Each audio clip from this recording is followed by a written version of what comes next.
In this video, we tear down the Barbara Jeep and get her ready to be painted. We finish up some welds. We give her own little name, take her out for a test drive, and maybe even crash her into a tree. Here we go. Alright guys, welcome back to the PowerWheel go-kart conversion video thing. I took a kid's Chinese quad frame, cut it in half, shrink it down, and made it fit underneath a Barbie PowerWheel's body. Put a 5.5 horsepower sort of motor on it, torque converter, and we are going to race this thing in about a month against a couple of guys. So this video, what we need to do is I need to tear it back completely apart. I have to finish up the welds that I didn't finish before, and then we're going to repaint this thing and put it back together and put it back through its paces. So with that being said, let's jump right into it. Let's get dusty.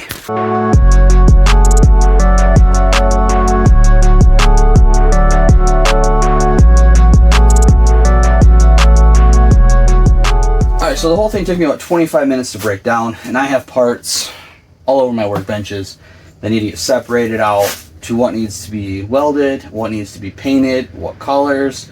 But basically on this thing, I basically welded enough to make it, if I needed to move something, I can move it, but strong enough that I could ride and you know, try this thing out.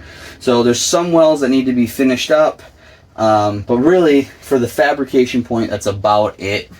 Just finish up these welds, and then we'll get to some of the little things we got to do.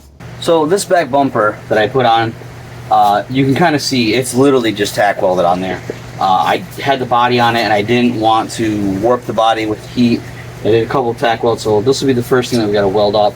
I want to weld this, finish welding up this a little bit, maybe weld these nuts. We're just going to do a lot of welding back here. I do want to jump back and forth with my welding to kind of disperse the heat a little more evenly.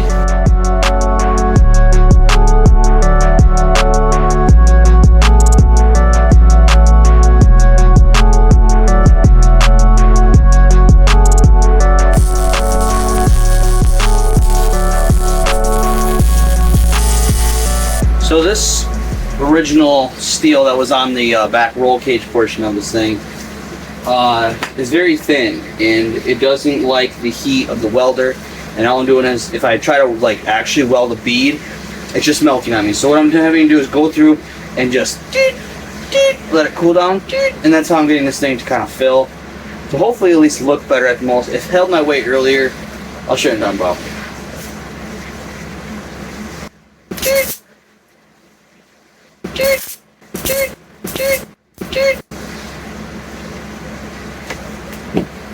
So after about an hour and a half or so of welding, everything is now completely welded. Now I want to go through with this flappy disc thing, sanding disc, and I'm just going to knock off all the sharp spots, kind of get the high stuff down, kind of start getting this thing prepped for paint, and go through that right now.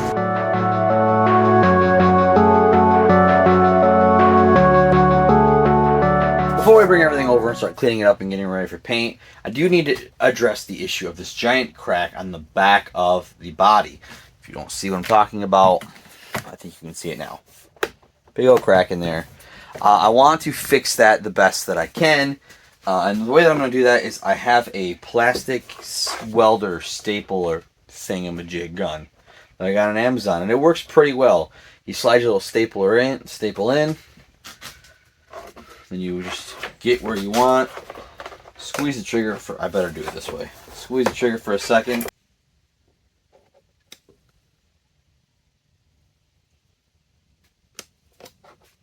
Once you have as many as you can kind of in there to stabilize it, you're left with all these little stabby little sections right here. All you do is, the kit that I bought off of Amazon actually came with some side steps. You just go through and just chop them all off.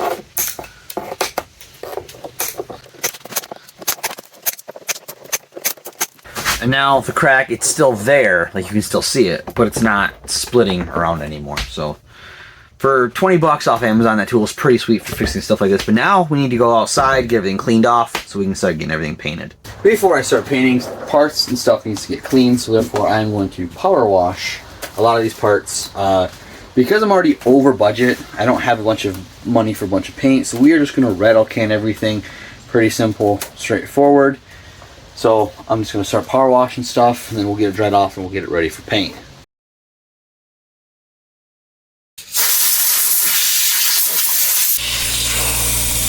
So one of the biggest, most important parts of painting, I think everyone realizes that, is prep. Now, I've tried to prep everything the best that I can for just being right okay, and like I said, I'm not going too crazy.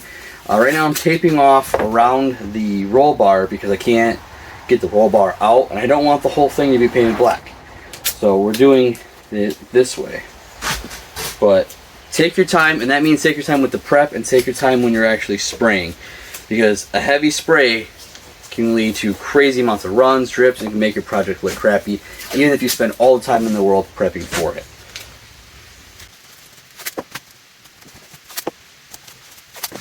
Alright, I think I have all the prep work done. Time to make her pretty.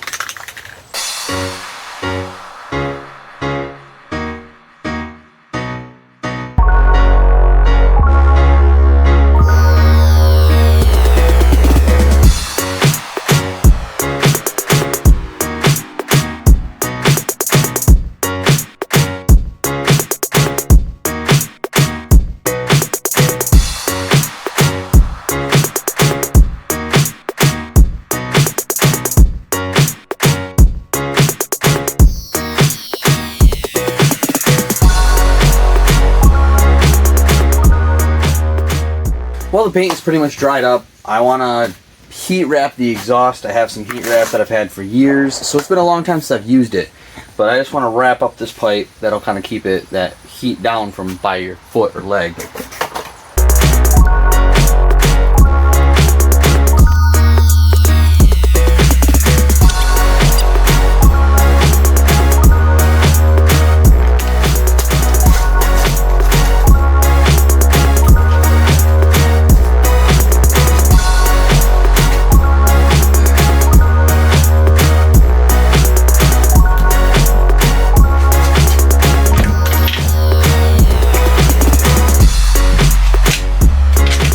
I got the motor completely back in, all bolted down, ready to go. This time now when I put everything on, it's getting all of the washers, the lock nuts, everything that needs to go on, because everything's coming on for its final time.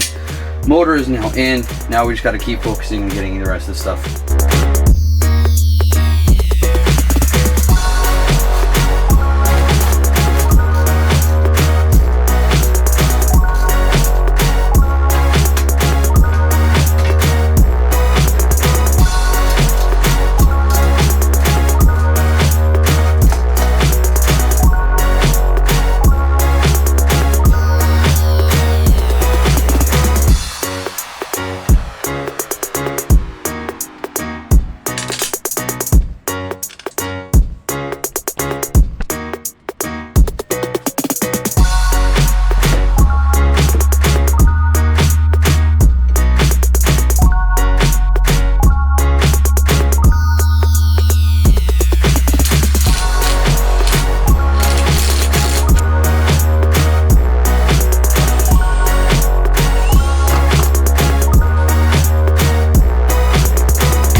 Now she's already put back together, painted up, prettied up, ready to go. Now if you're curious on budget, because again, we had a $200 budget, I had the motor, and I had to buy the quad, which was $100.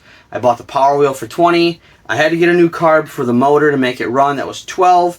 And then I needed a torque converter, which was $57. That brings me up to $189. I am $11 under budget. Everything else I had or I was really able to use from the quad, so that really helped out quite a bit. And now if you followed this video series through the whole way, you'll go, well, what about the $30 you spent on that sprocket, or the money that you spent on those clutches, or that sprocket bearing thing? Well, none of that I used on there, so it doesn't count. I did have the bigger sprocket on, but that put me over budget, so I took it off, and I gained a little bit of speed, and she works fine. I think when this is all said and done, I'll swap out back to the big sprocket after the race, but for right now, that does put me at $189. So, with that being said, I think it is time to bring her up for her maiden voyage. I'm heading up to the play property today for the weekend. I thought, well, let's bring the Barber Jeep and see how she does.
You guys just saw my fun that I had with this thing over the weekend, and it performed great. I was really happy with it. There are a couple of things that I need to work on. Now, we just had a meeting, me and the other racers, and we've actually pushed the race off a week, and we've increased the budget from $200 to $250. So I have more money to play with now. But what I need to do is, this seat is only held in by one bolt, and it does this a lot. So I need to mount the seat a little bit better, not a big deal. And the other problem I have, and it's strictly aesthetically, is when I was putting this thing together in here, I didn't realize the massive lean that it does have. So I actually do want to jack this back end up in a little bit, which just means I have to cut off that back bumper section, raise it up a little bit and weld it. That'll be the easiest way to get a little more clearance out of it. Other than that though, she's ready to ride. Well, but with the extra time that I have, I am going to add a couple little treats on this thing. So first things first, we got to pull the body off so I can adjust that back bumper.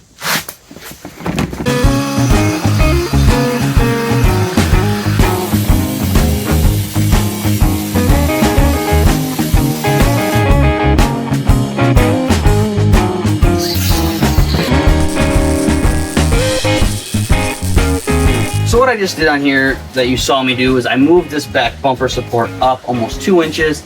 Now what you didn't see me do is I actually readjusted the rear sprocket. I actually tilted it up, gave me a little more height. We're sitting a lot more level now. I just took it for a ride and actually kind of feels more comfortable for some reason. Seat is now a lot more secure. Also, all I did was get this thing where it actually sits and trimmed it a little bit better. Anywho, I said we're gonna do a little bit extra on this, and that's what we're gonna do. So recently I was looking at this thing, I thought this needs something. This right here needs something. So I went over to the lathe and I lathed me up some cool little balls. So now what I'm gonna do is I'm gonna add a hitch to the back of this thing. Now I realize aluminum going on, getting screwed in with steel is probably, people are probably gonna throw a fit. But I'm just gonna drill a hole through there, bolt it in.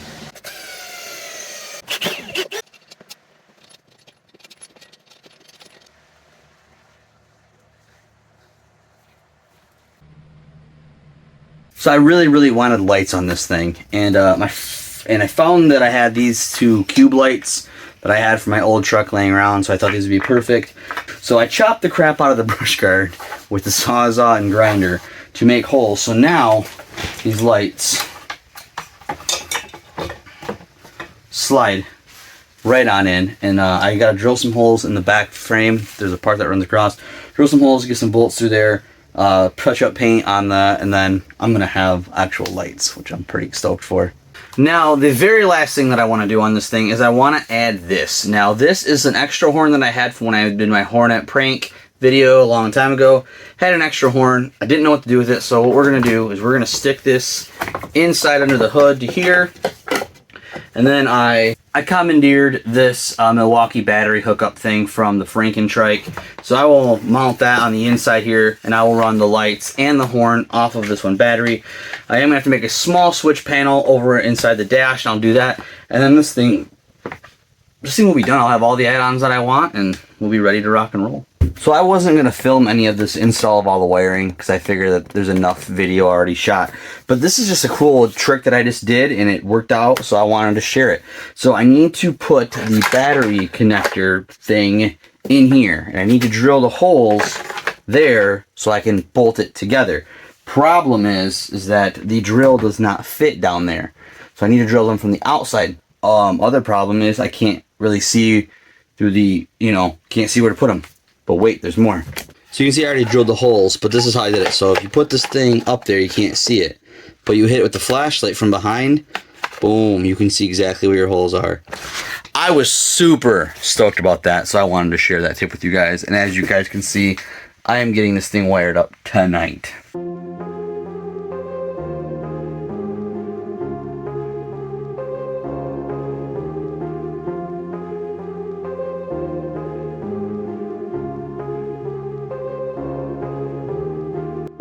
So the possible, hopefully, should be last thing I'm going to do this thing is the old brush guard off the quad. I was looking at it and I thought about putting it back on. I thought how it would look. So just tinkering around with it, I put it in place. I'll have to modify the fake brush guard on here, but I think it looks really sweet with it. So unfortunately now I'm going to recut that fake brush guard again to make this thing fit. But first things first, I'm going to clean it up, paint it, and then put it on. And then I should be done.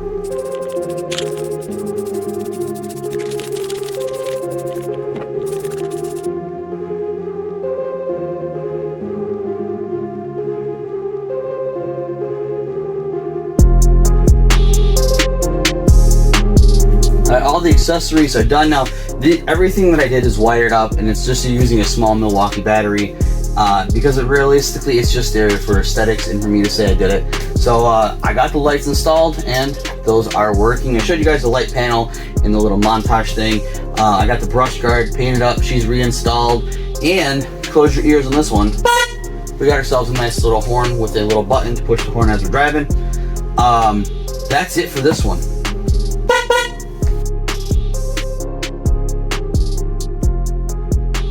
Alright guys, after many months of work, the Barber Jeep is finally complete. She is ready to race. She has been tested. She has been crashed.